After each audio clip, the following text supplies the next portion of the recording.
So isn't it interesting that people think of Aikido as a self-defense martial art? And if we're defensive in even the smallest way in our mind, it doesn't work. Think about it. You know, when someone comes to attack you, someone wants to attack us, it doesn't matter what their intention is. They're making an action toward us to grab us or to kick us or to hit us or something like this. And in Aikido, we have to join with them, right? We have to open ourselves to be able to join with them. And through this unification, we become one with them.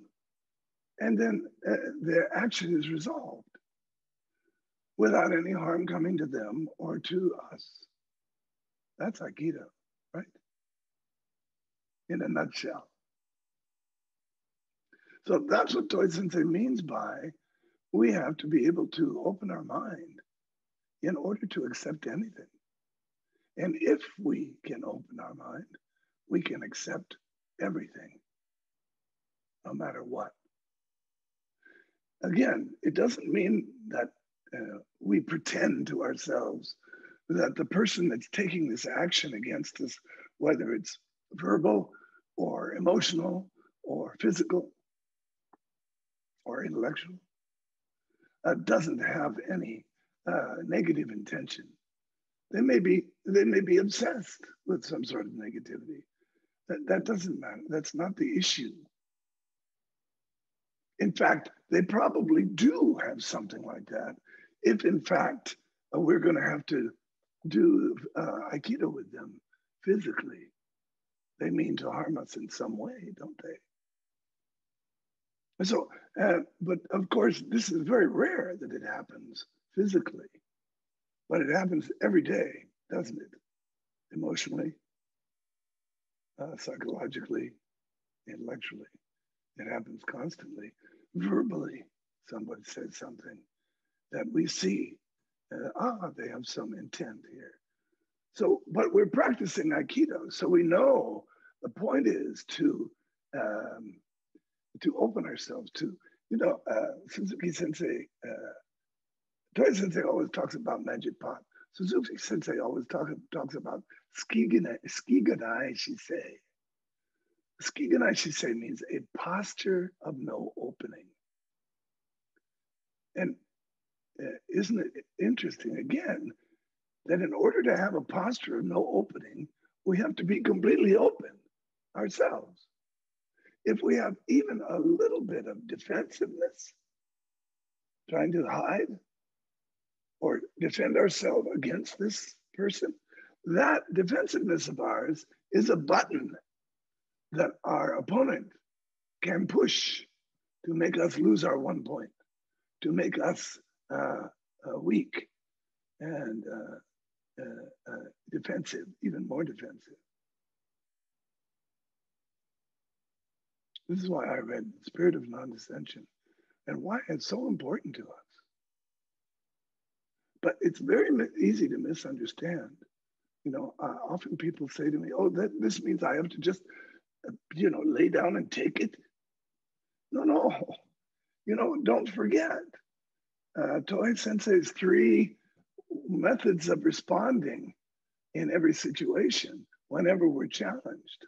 Option A, option B, option C, that I've repeated to you so often. Option A is defending yourself, is fighting back, is sticking up for yourself and making yourself. No, that doesn't come from strength. That comes from fear. That is weakness, right?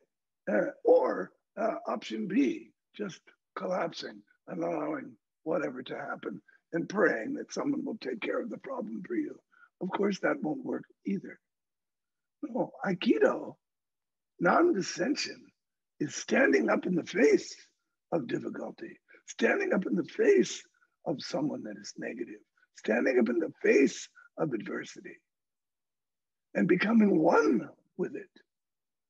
It was so vulnerable that we can embrace and include this. We call this Osairu in Aikido. Toi Sensei, Suzuki Sensei, both called Osairu. It means actually to embrace or to include. I think literally it means to cover, but in Aikido we mean embracing, including this.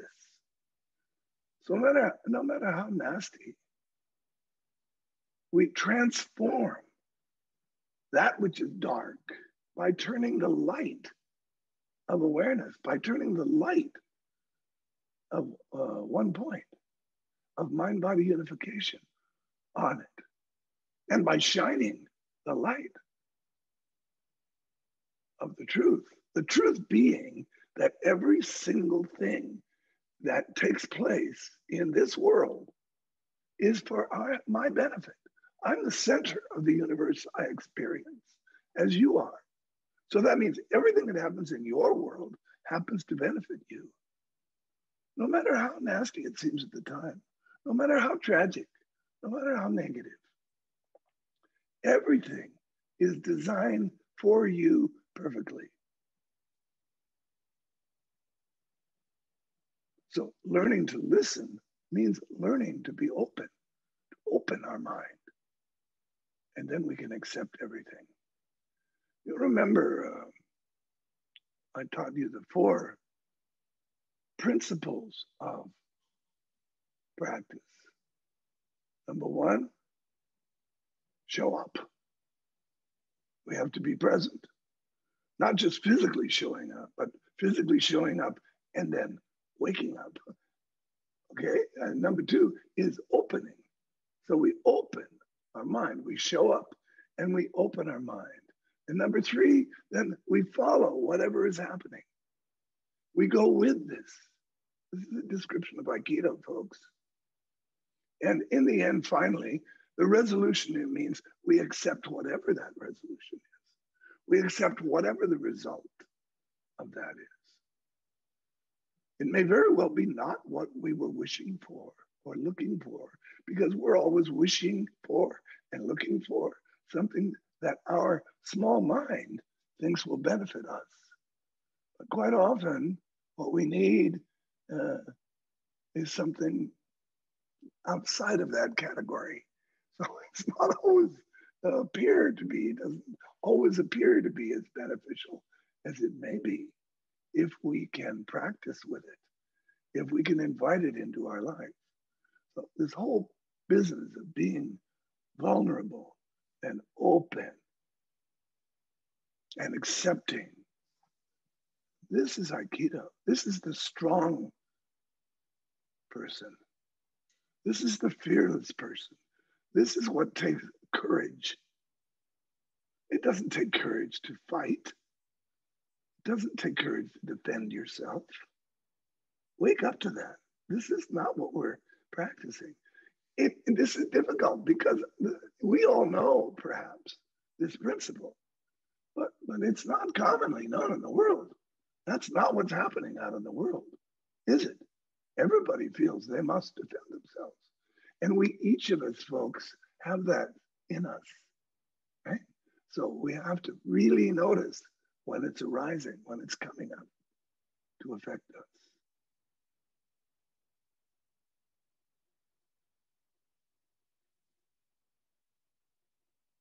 Okay, so tonight, Prakash Makai is your host and moderator, and he will direct you to a discussion group, and then later, 15 minutes, we'll come back together.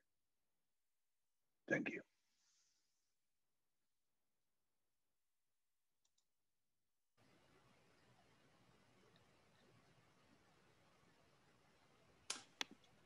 Hello, Sensei. Hello, how are you? I'm fine, thank you. I hope you're fine too. So we didn't really, I was in group 1 and we didn't really design or designate a spokesperson, but I will jump ahead. I was in a group with Linda Sasaki Sensei, Kayomi, and Vernon, and they had a very interesting discussion. Everybody told stories about daily life, basically, where they were could have been challenged, but managed to deal with the situations, and sometimes not. But I have it's a question, yeah, I could say. You mentioned in Aikido, we train to deal with negative energy. Yeah, I know you didn't frame it like this, but it's the uke, when we do ki aikido in the proper way, the uke is not trying to harm us. He is keeping one point, and he wants to help me to learn the arts. And then he gives me some line of attack, so key movement. And I learn to move along with this key movement. So there's no negativity I have to deal with unless I perceive it as that. So for me, the actual Aikido training is outside of the dojo, where the same energy patterns happen, but with negativity. So I use my training outside of the dojo to deal with higher energy, with negativities. People want to hurt me or something like this. So I learn the patterns in the dojo, and then I have to, does that strike anything? Yeah, thank you. Sure, this is something that's very important. When we're practicing in a dojo, of course, the person doesn't actually want to hurt us that is attacking us. And so he's not negative in the sense that he wants to cause us harm, yes? But it's a little bit like in the dojo, we use a wooden knife. We don't use a steel blade that is razor sharp because we're practicing and we're developing. And in the beginning, we would harm each other severely, maybe even in the middle stages, maybe in the advanced stages even. So we're very careful not to use a sharp knife, but we always say, look at that wooden knife as if it's steel, so that when you see the steel knife, you can see it as if it's wood. This is Suzuki Sensei's way of looking at things. So the same thing is what you're describing. When we see a person who is attacking us in the dojo, we know it's not, he doesn't mean to hurt us.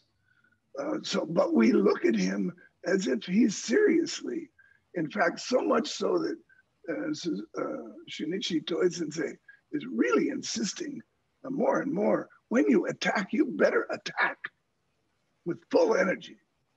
Because otherwise, we begin to think like, oh, the energy is, in the dojo, it's not really so severe. Oh, it better be. Otherwise, the uke doesn't know how to attack properly. It has to be a full attack. In other words, if the uke doesn't give you 100% of their attention, of their ki, of their intention to move through you, then you don't have anything to use. You might as well just go home. Tell them never mind. So I do want to add one thing. When we are in daily life, generally speaking, nobody's trying to physically harm us.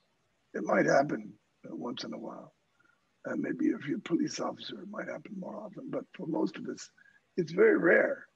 For all of us, it's probably happened once or twice or three times in our life, but not often, unless we're a very bellicose kind of person. But as I was saying earlier, it does happen to us all day, every day, in some way, verbally or emotionally. People do this. And yes, they may have some negative energy involved. They probably do. that you will notice. But because we're used to practicing with full-on attack energy, we know how to deal with the energy. We don't worry about it being negative. Of course, this is where meditation comes in.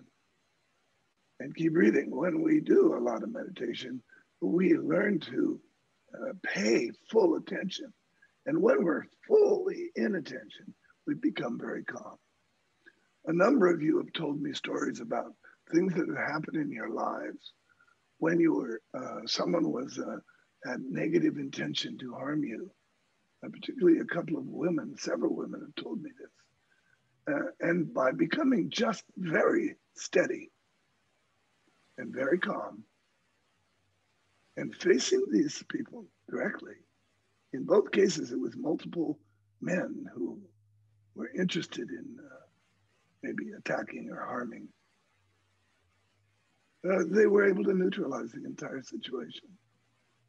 Nobody, no one who wants to harm someone is going to pick the one that is standing up and looking at them right in the eye fearlessly, right? They're going to go pick someone else. In fact, Suzuki Sensei told me about a study they did in a prison. They took a film of women walking. I think not just women and men, both walking. And they asked the inmates, which one would you attack? And they all picked people that were walking with their heads down, and kind of sloppy posture, and kind of slopping along. But the ones that were striding along, looking straight forward, they said, oh, no, we don't bother with that person. So even the criminals know. They understand. When just by the kind of movement. I mean, you said reading their energy, but really for most of us, it's just seeing the movement. You know right away. And actually, people in daily life are much easier to deal with than people in the dojo who really know how to attack. Okay, thank you very much. Let's go to the next group. Hi, Sensei. Hello, Ilaria. I was in group 2. We had Mirta, Falstrom Sensei, and Reasoner Sensei. And our question is, so in our discussion, we think that when you say accepting, you don't mean taking it on, like taking on someone's negative energy to when we're in a defensive mode to where it affects us negatively. So I don't really. I see what you mean. You mean like receiving negative ki or something. Yes. Yeah. No, accepting means, look, did I let you finish? Did you want to say more? I don't know, because I know that they're two different things, and I struggle sometimes with, I receive it often instead of accepting it. Yes, they definitely do different things. When I say accepting something, that's the fourth of the 4 practices, right? Of the principles of practice. Accepting is the 4th one. Show up, open, follow, and accept. And again, what that means to me is that whatever I'm in, whatever kind of situation I'm in, I want to remember that whatever it is, it's there to benefit me. It's there in my favor. It's never there not in my favor. It's never there not to benefit me. That's not how this is made, this world. That's not how this works. That's if I were to think that, it would be very ignorant. I would be judging something to be one way or the other. But when we can't afford such a luxury, such a self-indulgence as to be judging and thinking we're knowledgeable enough, awakened enough. But that's in fact ignorance. If I'm saying, oh, this is a negative person, so I'm going to defend myself against them. It doesn't matter whether they're negative in their britches or not. I'm going to treat them the same way. I have to treat them with the same seriousness. And if I'm going to practice what I preach, then I have to be vulnerable, open, willing. I have to be a participant, not a rejecter, not a judger, not hiding, not running away, not protecting, but ready for anything and willing to be here for everybody. Otherwise, useless human being. Don't you think so? Yeah. So we have to practice all our lives, and even when we are like very experienced, still, no one is perfect. This is very, very difficult what we're asking of ourselves, but it doesn't mean that we don't practice it every day. You know, we have 24 hours.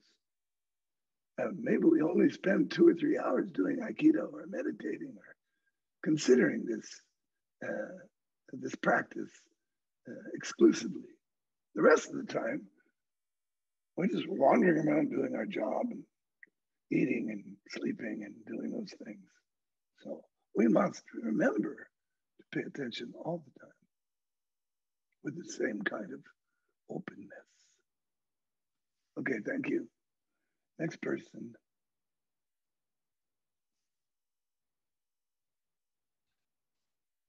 Aloha, everybody. Hello.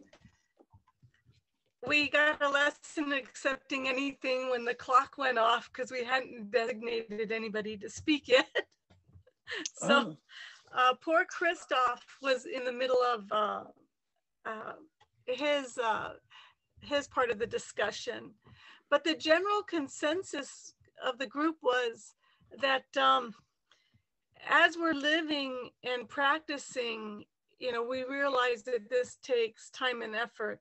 This isn't something that all of a sudden we're just open. You know, this is a daily practice, and this is what we were all working towards. And it was a wonderful discussion.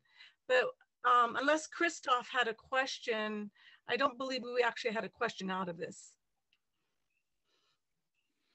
Oh, and my group, sorry. My group was myself, Lynn Critta Sensei, Christoph, and Andre, group 3.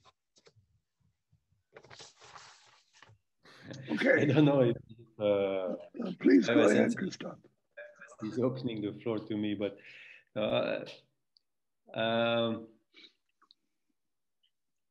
yeah, well, at some stage the topic was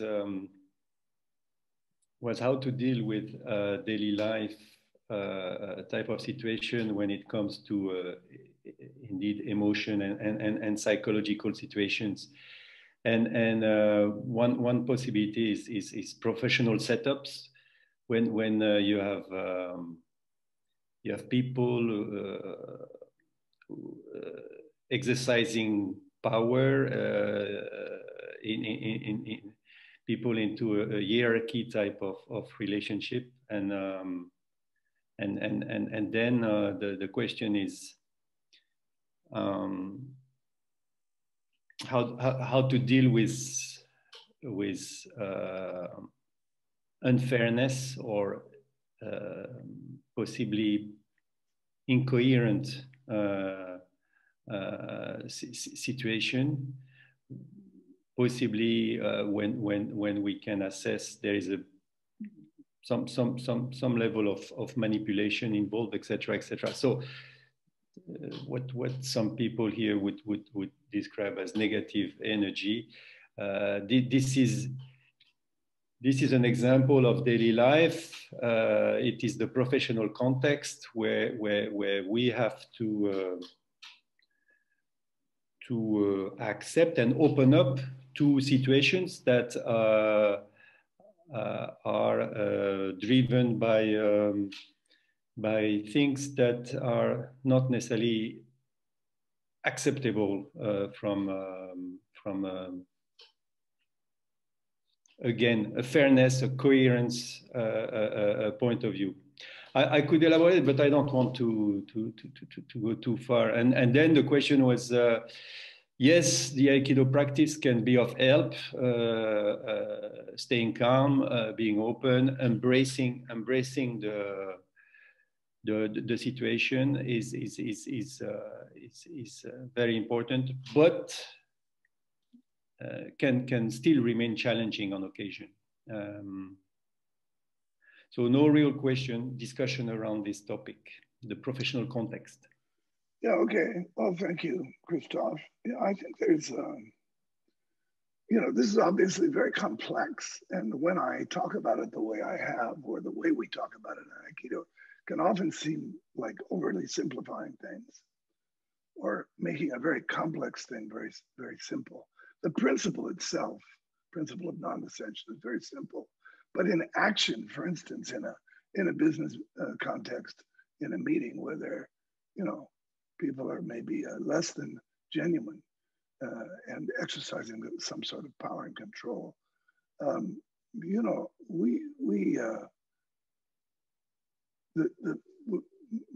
the techniques that we use for this kind of thing, maybe we don't always teach those techniques in the dojo, like how to move in Yokomanuchi Kokyunagi, to become one with, to neutralize, to unify with that kind of energy. So in human relations, we use questions. Instead, we ask, instead of making statements, which always comes off maybe a little bit like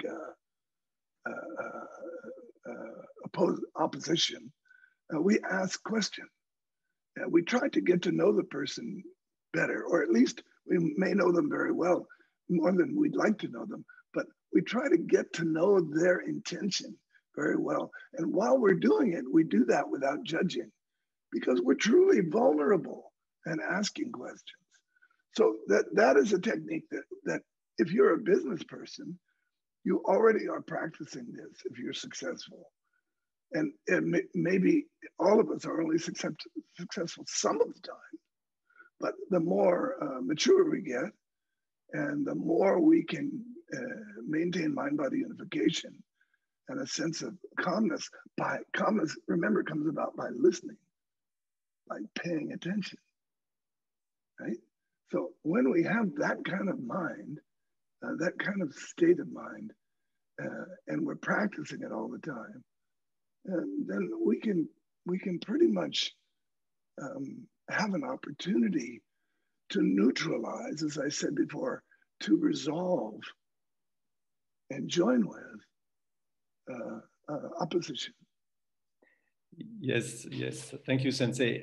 One element maybe of lightness in this discussion is the Zoom dimension, because sometimes you are interacting with people who are 1,000 kilometers away, and they are in this flow of words, etc. And okay, sorry, finish here.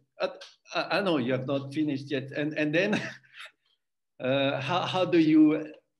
It's an art establishing a connection and a relationship with this Zoom thing, and the fact that we are not physically present. It is possible, but it's another dimension even. So yes, it's learning more technique. For instance, tonight, several people emailed me and said, we can't get on because Zoom tells us that the host is somewhere else. So we just have to accept this and move on. Okay, next group, please. Thank you. Good evening, Sensei. Good evening. Good morning. So we had I was in group 4 with Joel, Vitali, and Roy. And we had a similar discussion as groups 2 and 3. I'll summarize a bit, and then I'll say something that has come up in in your answers to these previous questions. So, for instance, someone talked about how we're raised to know what is good and what is bad, you know, these kind of basic values. So to accept something that we know is bad or wrong. So that came up in this discussion. And then another point was that somehow we become like more aware, you know, maybe before we train Aikido, we're part of the basic pattern of kind of competitiveness and so forth in life. And then with Aikido, we start to break out of that pattern, but then we become very attuned to seeing that pattern in everyone else outside of us, right? And so this came up in the meeting, in our discussion. And yeah, things like, as Ketel Sensei was talking about, the knowing someone is trying to manipulate and these kind of things. So you mentioned something before the breathing that it strikes me now. It had to do with we don't have to accept as negative, right? I mean, in other words, we accept, but it doesn't mean we are accepting something negative. Oh, absolutely not. Yeah, and so I was wondering if you could just say something in that regard related to all of this.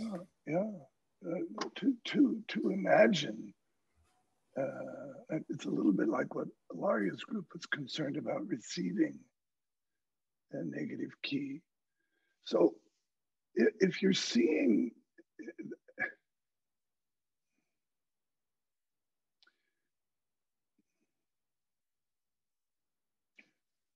okay, so shopping in the grocery store, there's a bin of apples.